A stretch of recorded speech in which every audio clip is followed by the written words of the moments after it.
પલ્હાણા જાત્રામાં હજુ ખાલી બાંધકામ ચાલુ જ છે. અમારા હાથે નીલા લાંબા જ જોઈ મૂકો હોય.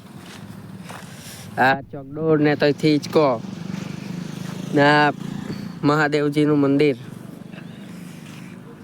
આ બાજુ આ બ્રેકડાન્સ વાળું કામ ચાલ્યા કરતું છે. અહીંયા સર્કસ છે અંદર. તમે બી સાયકલ બાઇકલ ચલાવવાનું હોય તો આવો. ના હું હેલ તે મને નહીં ખબર હજુ. એમ જ ખ્યાલ લગાઈ જવું તો મૂકેલું નાલા પોયરાના સારું. અમે આ બાજુ ફર્યા કરતા હતા તાજો ને અહીંયા ટેક્સી જ ઊંધી થઈ ગયેલી. ટેક્સી ઉપર ટેક્સી ચડી ગયેલી ઊંધી થઈને. તો અમે ખાલી આ ચોકડોળ જો કેટલી ઊંચી છે તે.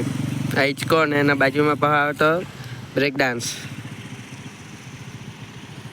અહીંયા આવ્યા તો અહીંયા તો ગાડી શોરૂમે જ તાકી મૂકેલ ગાડી નજર લાગી જાય એમ કોણ દેખાડે બી નહીં. આ બાજુ બધી આ મીઠાઈ વાળની દુકાન લાગી રહેલ છે. ખાવાનું હોય તો જલ્દી આવી લાગો પલ્હાણા જાત્રામાં.